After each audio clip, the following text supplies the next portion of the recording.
জিলহজের প্রথম 10 দিনের আমল, ইবাদত, নেকামল, ভালো কাজ, এটা আল্লাহর কাছে এত প্রিয়, অন্য কোন সময়ের আমল ইবাদত, অন্য কোন দিনের আমল ইবাদত আল্লাহর কাছে এত প্রিয় না।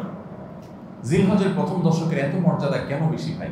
ইসলামের যে মৌলিক ইবাদতগুলো আছে প্রায় সব মেইন সব ইবাদতগুলোর সমাহার এই দশকে আপনি খুঁজে পাবেন, এমনকি রমজানেও পাবেন না সব। এই দশক যে মর্যাদার দশক যায়, ফজিলতের দশক যায়, ইবাদতের দশক যায়, জিকিরের দশক যায়, তাকবীরের দশক যায়, নফল রোজার দশক যায়, ধারণাই নাই আমাদের। কি করব আমরা কোরআন এবং হাদিসের আলোকে 11টি আমলের কথা বলতে পারি। এই 11টি আমল এই দশকের জন্য খাস, স্পেশাল। নাম্বার 1 নম্বর এই দশকের আমল হলো বেশি বেশি আল্লাহর জিকির করা। কি করা? বেশি বেশি আল্লাহ জিকির করা। কারণ কোরআনে কারিমে সূরা তাওবাতে আল্লাহ রাব্বুল আলামিন এই দশককে ইঙ্গিত করে বলেছেন যে তোমরা আল্লাহ তাআলার জিকির করো ফি আইয়ামিন মাদুদাত, নির্দিষ্ট দিনসমূহে, নির্ধারিত দিনগুলোতে তোমরা আল্লাহর জিকিরে মাশগুল থাকো। এখানে আল্লাহর জিকির যে নির্দিষ্ট দিনগুলোতে রাখার কথা বলা হয়েছে, সেই আয়াতের ব্যাখ্যা আবারও তাফসীর ইবনে কাসিরে এবং ইবনে আব্বাস রাদিয়াল্লাহু আনহু সহ আরো অন্যান্য মুফাসসিরদের থেকে বর্ণিত হয়েছে যে নির্দিষ্ট দিন বলতে জিলহজের প্রথম 10 দিনকে আল্লাহ তাআলা মিন করেছেন। এই 10 দিনই তোমরা আল্লাহর জিকিরে বেশি বেশি করে আল্লাহ তাআলার জিকির। তাহলে জিকির শুধু না, পরিমাণে বাড়িয়ে বাড়িয়ে বেশি বেশি পরিমাণে জিকির করতে হবে এই দশকে। আল্লাহ তাআলার স্মরণ অন্তরে হবে, মুখে আল্লাহ তাআলার জিকির চলবে, কাজের মাধ্যমে জিকিরের আমল চলবে, অন্তরের স্মরণের মাধ্যমে, মুখে জিকিরের মাধ্যমে। কোরআনের তেলাওয়াত একটা জিকির, তাসবিহ গুলো একটা জিকির, তাহমিদ আল্লাহর প্রশংসা একটা জিকির, এরকম যত জিকির আছে এই দশক হলো জিকিরের দশক। সবচেয়ে বেশি জিকির চলবে। সবচেয়ে বেশি কি চলবে? জিকির চলবে। দ্বিতীয়ত যে আমলটি চলবে তা হলো যে কোনো নেক আমল। কারণ একটু আগে আমরা হাদিস শুনলাম যে নবী করিম সাল্লাল্লাহু আলাইহি ওয়াসাল্লাম বলেছেন মা মিন আইয়ামিন আল আমালুস সালিহু ফিহিন্না আহাব্বু ইলাল্লাহ মিন হাযিহিল আইয়াম। এই জিলহজের 10 দিনের চাইতে অন্য কোন দিনের নেক আমল আল্লাহর কাছে বেশি প্রিয় না।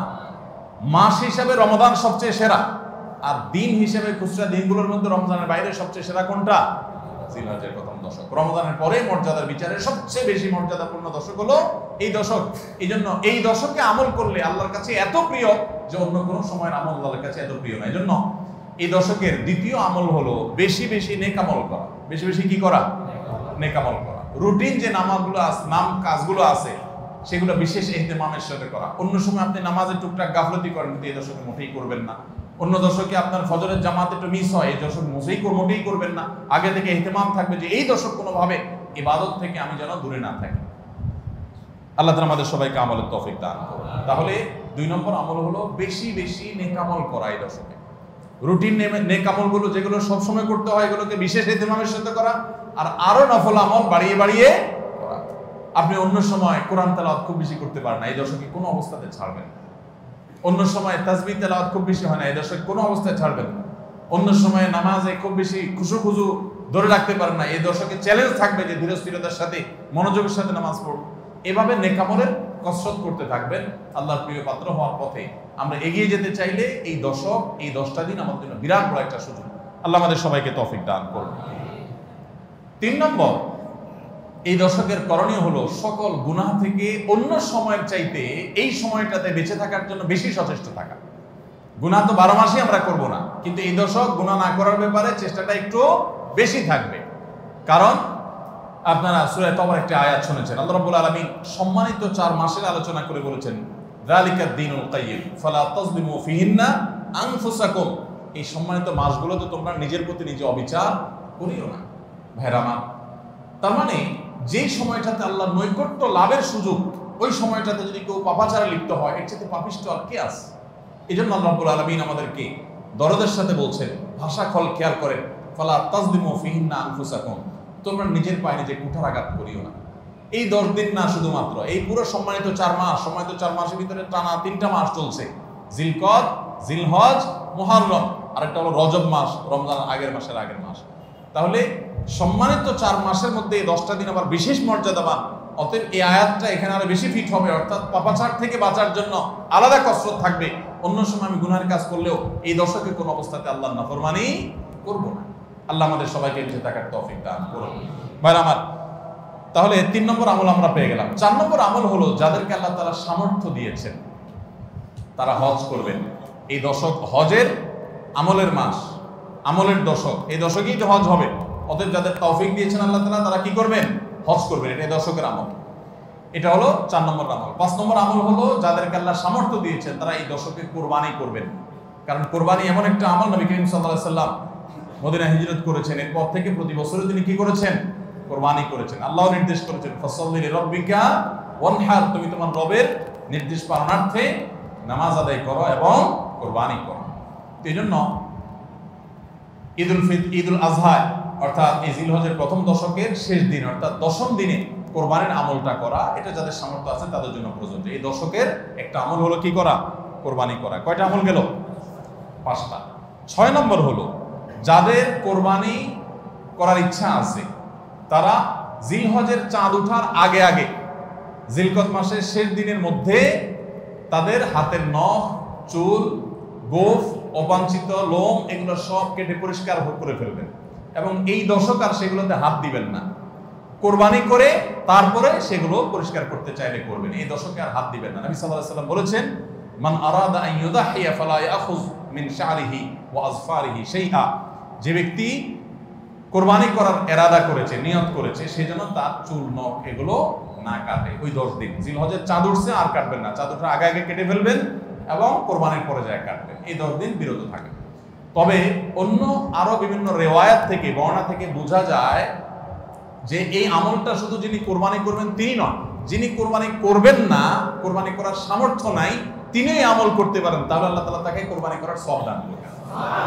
এমনকি কোন সালাফ, কোন সাহাবী থেকে এই আমলও বর্ণিত আছে যে বাসার বাচ্চা কাচ্চা যারা আছে তাদেরকেও এই দশকে চুল, নখ ইত্যাদি কাটতে নিষেধ করেছেন। তাহলে চুল, নখ ইত্যাদি কাটা থেকে বিরত থাকা এই 10 দিন, আগে কাটা এবং পরে কাটা, এই 10 দিন না কাটাকাটি না করা, এটা একটা মুস্তাহাব আমল। এবং প্রায় সব ফুকাহা ইকরাম এই ব্যাপারে একমত হয়েছে। মাওসুআ ফিকহিয়া কুয়েতিয়ার মধ্যে লেখা হয়েছে যে ইত্তাফাকাল ফুকাহা, সব ফকিহগণ প্রায় একমত যে এই দশকে যিনি কোরবানি করবেন তিনি তো বটেই, কোরবানি যিনি করবেন না তাদের তরফ থেকেও চুল, নখ এগুলা কাটা থেকে বিরত থাকা মুস্তাহাব। তাহলে 6 নম্বর আমল গেল চুল, নখ ইত্যাদি দশক না কেটে থাকা। 7 নম্বর আমল হলো এই দশকে বেশি বেশি তাকবীর পাঠ করা। এটা তাকবীরে মুতলাক বলা হয়, সাধারণ তাকবীর। আল্লাহু আকবার, আল্লাহু আকবার, লা ইলাহা ইল্লাল্লাহু, আল্লাহু আকবার, আল্লাহু আকবার ওয়ালিল্লাহিল হামদ। এই তাকবীরটা হলো মিন শাআইরিল ইসলাম, এটাকে আমরা করতে পারি। ইসলামের যে নিদর্শনগুলো আছে সেগুলোর মতো করে এই তাকবীরটা আমরা পাঠ করব। এমন ভাবে পাঠ করব যে অলিতে গলিতে, রাস্তাঘাটে সব জায়গায় তাকবীরের ধ্বনি চলতে থাকবে, কারণ ডিস্টার্ব করে না, মৃদু কণ্ঠে সব জায়গায় গুনগুনিয়ে আমাদের মুখ থেকে তাকবীর চলবে। আপনারা অনেকে হয়তো শুনে থাকবেন সাহাবায়ে কেরাম রিদওয়ানুল্লাহি তাআলা আজমাইনের মধ্যে থেকে কেউ কেউ, আবু হুরায়রা রাদিয়াল্লাহু তাআলা আনহু, আরো কোন সাহাবীর আমল বর্ণিত আছে যে জিলহজের প্রথম দশক শুরু হলে তারা বাজারে চলে যেতেন। বাজারে কেন যেতেন ভাই? শুধুমাত্র এই নিয়তে বাজারে যেতেন যে বাজারে গিয়ে অনেক মানুষজন থাকবে, তাদের সামনে গিয়ে উচ্চস্বরে তাকবীর পাঠ করব, আমার তাকবীর শুনে পুরো বাজারে সবাই গুনগুনিয়ে তাকবীর বলে উঠবে, এই উদ্দেশ্যে শুধুমাত্র কোন সাহাবী বাজারে যেতেন এবং যে বলতেন আল্লাহু আকবার, আল্লাহু আকবার, লা ইলাহা ইল্লাল্লাহ, আল্লাহু আকবার, আল্লাহু আকবার ওয়ালিল্লাহিল হামদ। আমাদের বাসা বাড়ি, আমাদের ব্যবসা প্রতিষ্ঠান, আমাদের শিক্ষা প্রতিষ্ঠান, আমাদের চিন্তা চেতনা, মন, মগজ, দেহ, মস্তিষ্ক সবকিছু ইবলিস নানাভাবে আমাদেরকে প্রভাবিত করে রাখছে। ইবলিসের ওয়াজ তো আজকাল আমরা শুনি না। কোরআনে আল্লাহ তাআলা সবচেয়ে বেশি যাকে শত্রু হিসাবে দেখাইছেন সে হলো কে? ইবলিস। তার ব্যাপারে আল্লাহ বলেছেন যে সে আমাদের আদু ও মুবিন, স্পষ্ট শয়তান। আমরা জীবনে কোনোদিন দেখিই নাই, আল্লাহ বলেছেন স্পষ্ট শয়তান। কেমনে স্পষ্ট হলো? আমরা দেখিই না, সে থাকে গোপনে, আল্লাহ বলেছেন স্পষ্ট। ভাইরা আমার, এই জন্য আল্লাহ স্পষ্ট বলেছেন যে শয়তান নিজে দেখা না দিলে কি হবে? শয়তানের শয়তানি সারাক্ষণ আমাদের চোখের সামনে ভাসে, চতুর্দিক থেকে শয়তানি আমরা দেখি না?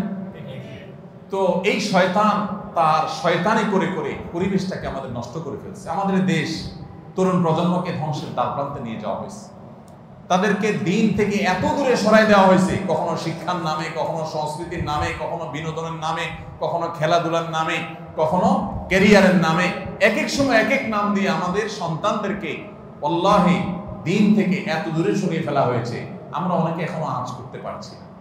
ভয়াবহতা কোথায় গিয়ে ঠেকেছে অনেকে অনুমান করতে পারছি না।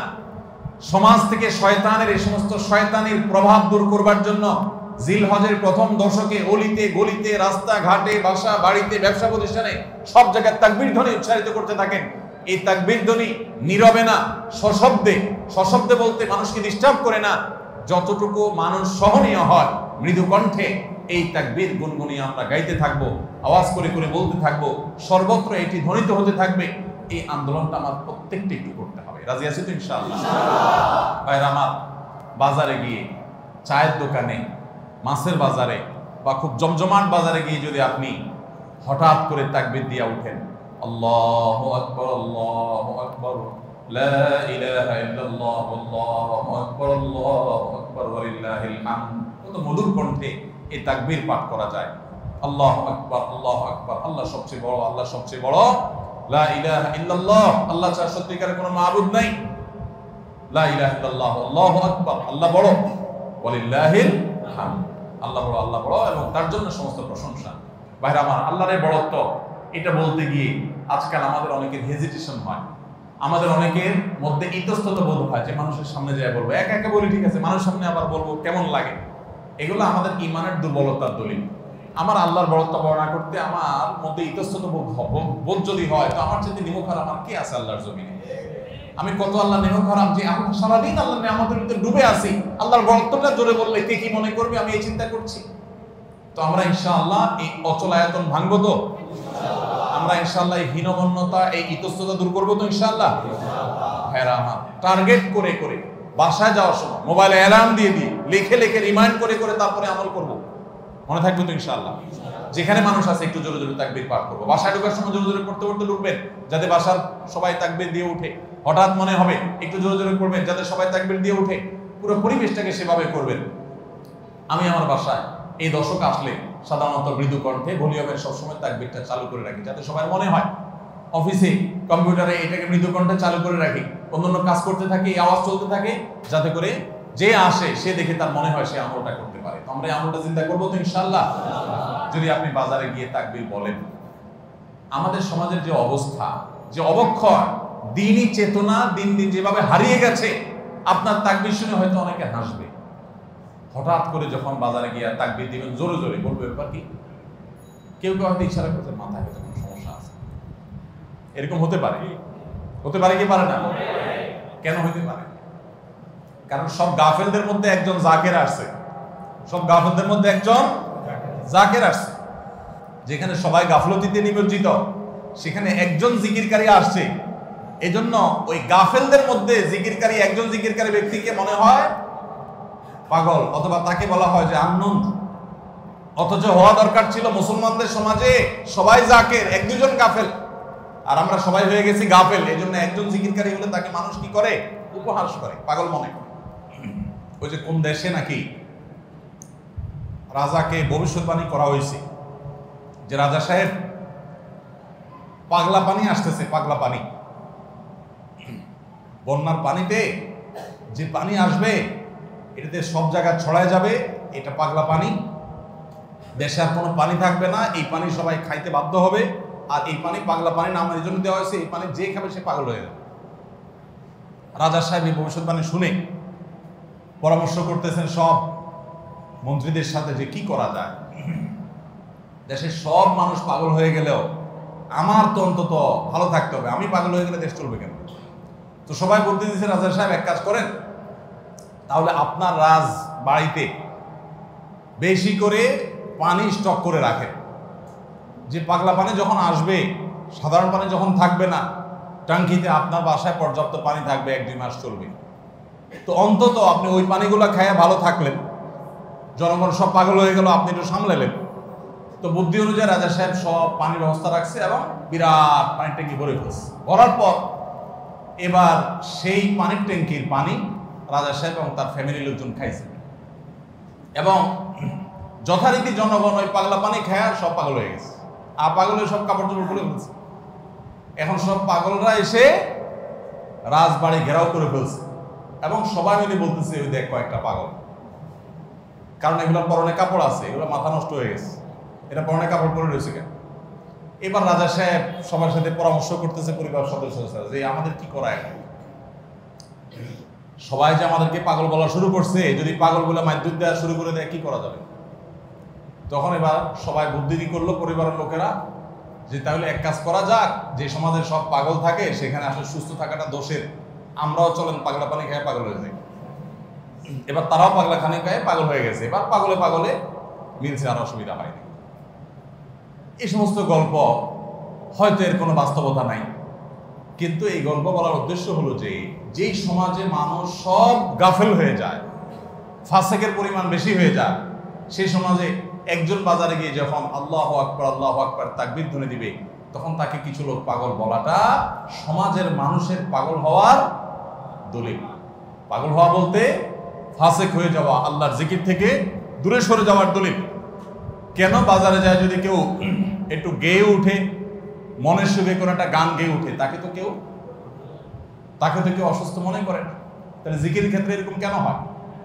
আপনি যদি বাসে উঠে বলেন আল্লাহু আকবার লা ইলাহা ইল্লাল্লাহ আল্লাহু আকবার ওয়ালিল্লাহিল হামদ, প্রথম কারোর কাছে আনিজি লাগতে পারে। উঠার পর যদি আরেকজন পড়েন বলবে যে ভাই হাতে কোনো ব্যাগ ট্যাগ তো দেখা যাচ্ছে না, কিছু বেচবে নাকি, অকার টকার নেই কোনো। আপনি যদি যখন সুন্দর করে যারা অবাক হয়ে তাকাবে তাদের যদি বলেন ভাই এই দশকে আমাদের নবীজি বেশি বেশি করে উচ্চস্বরে তাকবীর পাঠ করতে বলেছেন, আপনারা তো সবাই মুসলমান, আপনাদের সবাইকে স্মরণ করানোর জন্য আমি জোরে জোরে করছি, আপনারা কেউ মনে কিছু নিয়েন না, বাস আলহামদুলিল্লাহ, তাইলে কেচ্ছা কত। তো আমরা এই আমলটা করবো তো ইনশাআল্লাহ, কঠিন আমল, কিন্তু এটাকে জিন্দা করতে পারলে সমাজে সর্বত্র যখন তাকবীরের ধ্বনি ভাসতে থাকবে শয়তান পালা যাবে ইনশাআল্লাহ সমাজ থেকে। ঘরে যখন সারাদিন তাকবীর ধ্বনি ভাসতে থাকবে শয়তান পালায় যাবে। আল্লাহ আমাদের সবাইকে আমলের তৌফিক দান করুন। জিলহজের প্রথম দশকে এই আমলটা সম্পর্কে নবী করিম সাল্লাল্লাহু আলাইহি ওয়াসাল্লামের ভাষ্য খেয়াল করেন। তিনি বলেছেন ফাকফিরু ফীহিন্না মিনাত তাকবীরি ওয়াত তাহলিলি ওয়াত তাহমিদ, জিলহজের প্রথম দশক যখন শুরু হয় তোমরা বেশি বেশি করে তাকবীর পড়ো, বেশি বেশি করে তাহমিদ পড়ো, বেশি বেশি করে তাহলিল পড়ো, অর্থাৎ আল্লাহু আকবার লা ইলাহা ইল্লাল্লাহ আল্লাহু আকবার লিল হামদ, এটা বেশি বেশি করে পাঠ করো, নবী সাল্লাল্লাহু আলাইহি ওয়াসাল্লাম নির্দেশ করেছেন। তাহলে কয় নম্বর আমল গেল? 7 নম্বর আমল, বেশি বেশি করে তাকবীর তাহমিদ তাহলিল পড়া। 8 নম্বর আমল হলো এই তাকবীর তাহমিদ তাহলিলটাই বিশেষভাবে পড়া। 7 নম্বরটা হলো সাধারণভাবে রাত দিন যতক্ষণ পারেন বেশি বেশি পড়বেন, কোনো সময় ফিক্স নাই, এবং 10 দিন ফুল। আর 8 নম্বর আমল হলো এই তাকবীরটাই নির্দিষ্ট সময়ে নির্দিষ্ট দিনগুলোতে বিশেষভাবে পড়া। সাধারণভাবে তো পড়বেনই, আর বিশেষভাবে পড়বেন। বিশেষভাবে কখন? আইয়ামে তাশরিকে। আইয়ামে তাশরিক কাকে বলা হয় ভাই? জিলহজের 9 তারিখ ফজরের পর থেকে নিয়ে জিলহজের 13 তারিখ আসর পর্যন্ত, জিলহজের 9 তারিখ ফজর থেকে নিয়ে জিলহজের 13 তারিখ আসর পর্যন্ত প্রত্যেক নামাজের পর সবাই যার যার জায়গা, পুরুষরা সরবে আর মা বোনরা বাসা বাড়িতে নীরবে তারা তাকবীর পাঠ করবেন। আল্লাহু আকবার লা ইলাহা ইল্লাল্লাহ আল্লাহু আকবার ওয়ালিল্লাহিল হামদ। প্রত্যেক নামাজের পরে একা একা পড়েন আর জামাতে পড়েন, সর্বাবস্থায়। জামাতে পড়লে ইমামের সাথে তাল মিলায় পড়তে হবে জরুরি না, প্রত্যেকে যার যারটা শেষে পড়বেন। মনে থাকবে তো ইনশাআল্লাহ। তাহলে 8 নম্বর আমল হলো আইয়ামে তাশরিক, অর্থাৎ জিলহজের 9 তারিখ থেকে 13 তারিখ পর্যন্ত প্রত্যেক নামাজের পরে তাকবীরগুলো জোরে জোরে পাঠ করতে থাকবো ইনশাআল্লাহ। 9 নম্বর আমল হলো জিলহজের 1 তারিখ থেকে 9 তারিখ পর্যন্ত এই 9 দিনই নফল রোজা রাখা। এই 9 দিনই নফল রোজা রাখা। এই 9 দিন নফল রোজা রাখা সম্পর্কিত একটা হাদিস পাওয়া যায়, এবং এই 9 দিনের নফল আমল সম্পর্কে মওসুআ ফিকহিয়া কুয়েত থেকে প্রকাশিত ফিকহ বিশ্বকোষ, সেখানে বর্তমান সময়ের সবচাইতে অথেন্টিক ফতোয়ার কিতাবগুলোর মধ্যে থেকে, প্রসিদ্ধ কিতাবগুলো থেকে একটা, ফতোয়ার কিতাবগুলো থেকে মওসুআ ফিকহিয়া কুয়েতিয়া, সেখানে লেখা হয়েছে যে ইত্তাফাকাল ফুকাহা, সমস্ত ফকিহগণ এবারে একমত যে জিলহজের প্রথম তারিখ থেকে 9 তারিখ পর্যন্ত এই 9 দিনই রোজা রাখা মুস্তাহাব। এই 9 দিন রোজা রাখা মুস্তাহাব।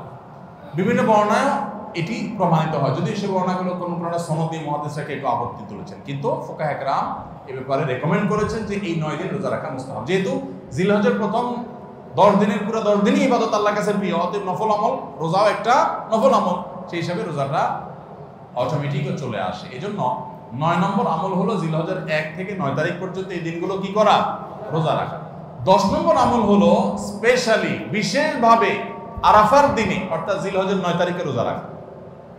জিলহজের 9 তারিখে কি করা? রোজা রাখা।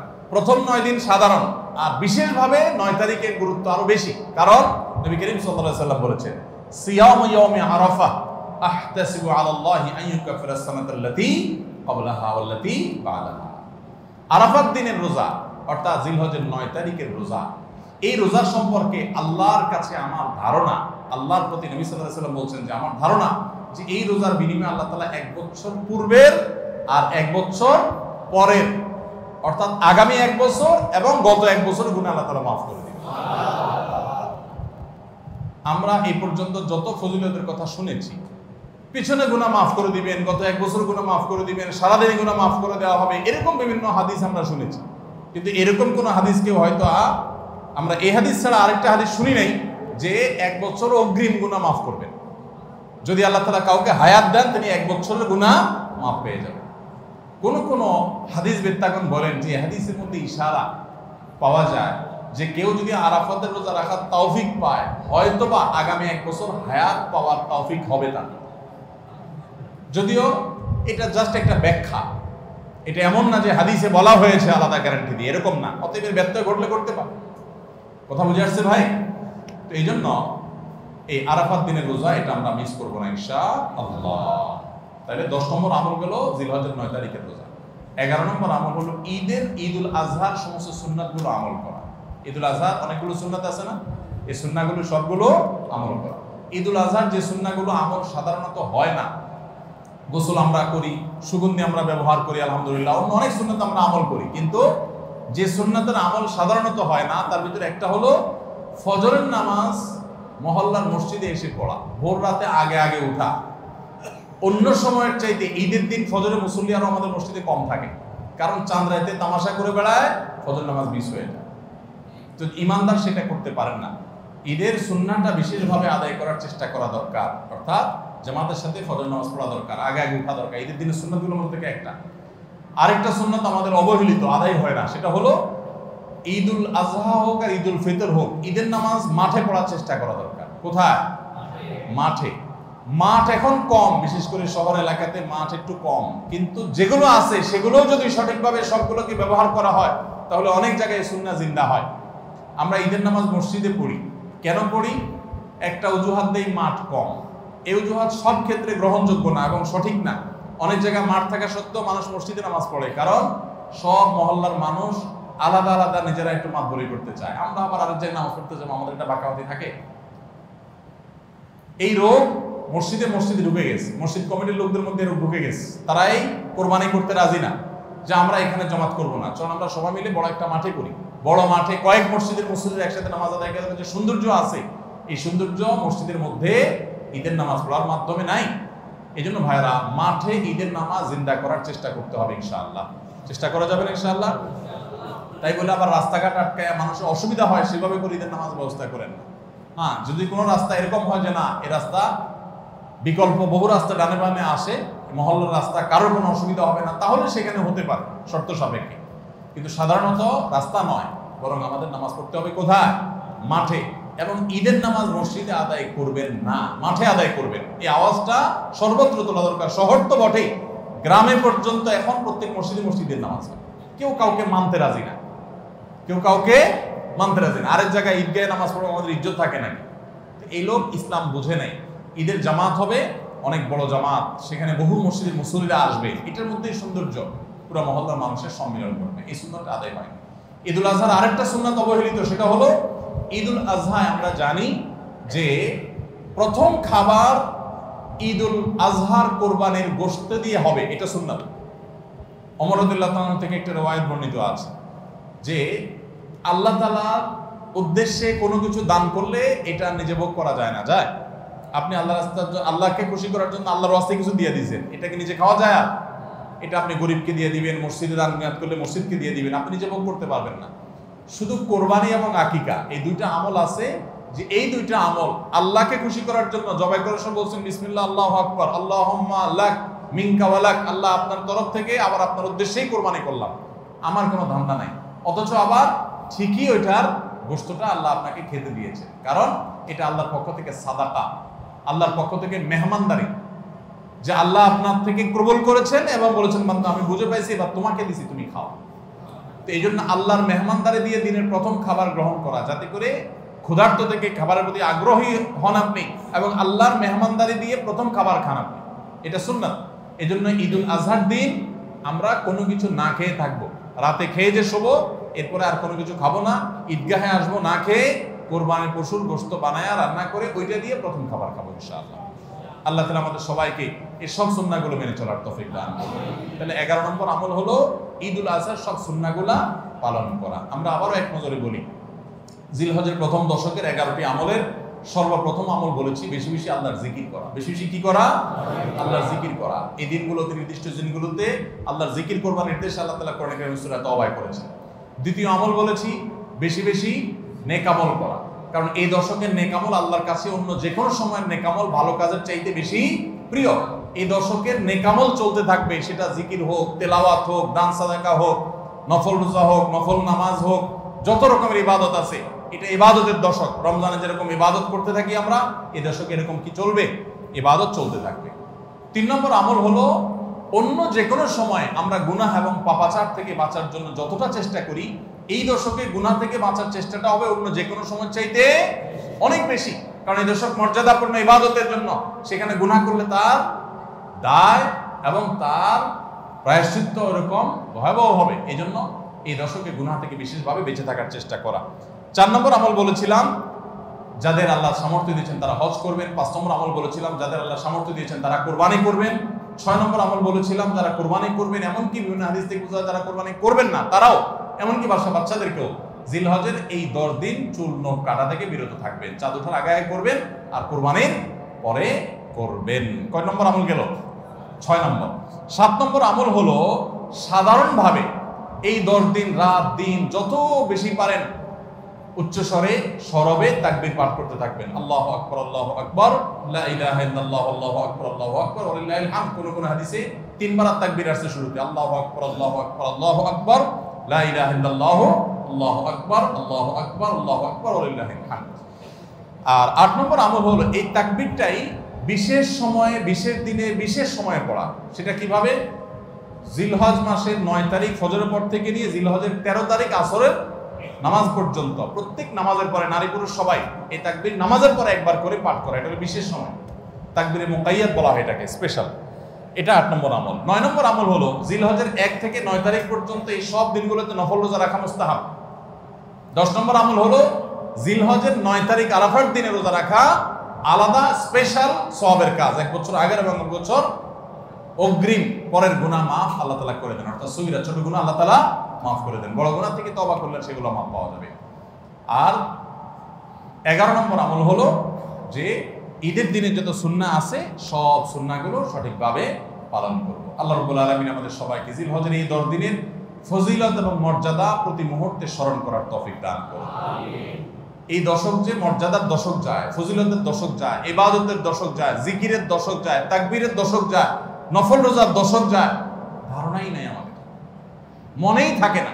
অনেক মানুষ আছে জিজ্ঞেস করলে ভাই তার হাবভাব দেখলে রুটিনের ভিতরে কোনো পরিবর্তন নাই। অন্য সময় ফজরে গাফলতি, এই দশকেও গাফলতি।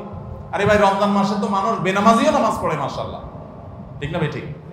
যে লোক বখিল সেও টুকটাক দান করে, যে কখনো মসজিদে আসে না সেও মসজিদে আসে, যে কোরআন ছুঁয়ে দেখে না সেও একটু কোরআন ছোঁয়, কারণ রমজান ইবাদতের মৌসুম চলছে।